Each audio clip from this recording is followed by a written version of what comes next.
But now here comes the problem. It is the greatest blessing you could ever hear. It is the greatest problem you could ever hear. And what is it?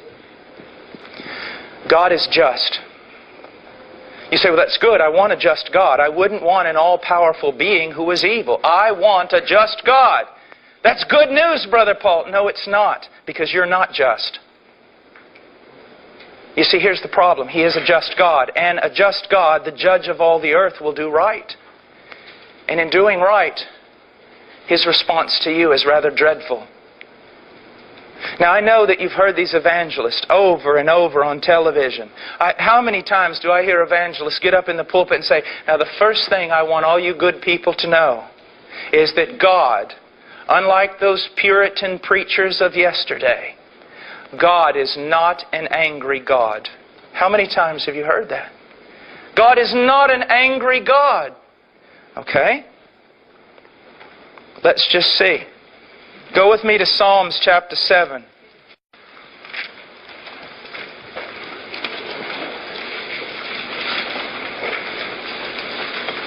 Verse 11.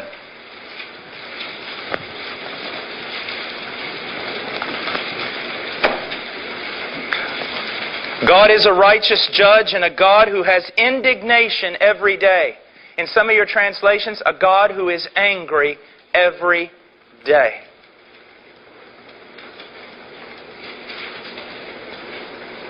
You see, God doesn't need a PR man to make Him politically correct so that people will like Him. The Bible says God is an angry God, and you ought to fall down on your knees and praise that He is. Not only is He an angry God, He is a God who hates. Not only is He an angry God, He is a God who hates. And you say, yes, Brother Paul, you're exactly right. God hates the sin and loves the sinner. Well, that looks good on the back of a Christian t-shirt, but that's not biblical. The Bible does not say that God hates the sin and loves the sinner. The Bible says God hates the sinner. Look in Psalms 5.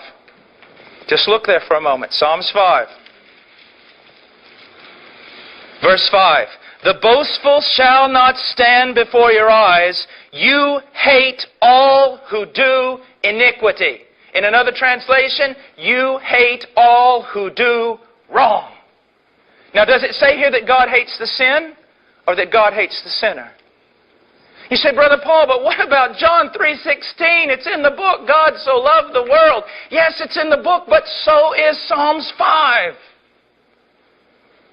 But God is merciful and a loving God. What about that? Yes, that's true, and we're going to talk about it, but you can't understand it until you understand the full counsel of God. God is love, but this loving God hates. God is merciful, but He is angry. You see, you just can't take one side of the coin, not just one part of the story, and that's the problem today. As I said this morning, I one time preached one whole sermon one night on the holiness of God. And after the sermon, 3 men walked up to me and said, Brother Paul, we got a real problem with you because you preached an entire sermon on the holiness of God and not once did you mention the love of God. And I said, well, gentlemen, last night I preached on the love of God and not once did I mention the holiness of God and not one of you had a problem with that. Do you see? Dear people, we're always getting a one-sided story. But doesn't the Scriptures tell us that we need the full counsel of God? I'm going to talk about the love of God tonight in a way possibly you've never known it. But in order for you to appreciate the love of God, you've got to understand something. His love is exalted in the same way the stars are exalted by a pitch-black sky. Let me ask you a question. Where did the stars go this afternoon? Did someone put them all in a basket and carry them away? How come when you looked up you didn't see them? Because there was so much light. You could not marvel at their beauty. You could not even see them because there was so much light. In the same way, you cannot see the stars of God's grace and His love with so much light. When preachers tell you that men are so good, the only way to truly appreciate the love of God and the grace of God is to see the pitch dark blackness of man. And when you see the pitch dark blackness of your own heart, and then you realize that God moved in love for you, it causes you to fall down on your knees with the greatest esteem and worship God. I have a point to all this madness. I've got to dig a hole and bury you deep. I've got to show you how dark your night and hopeless your situation, so that when I begin to talk about Jesus, you're filled with admiration.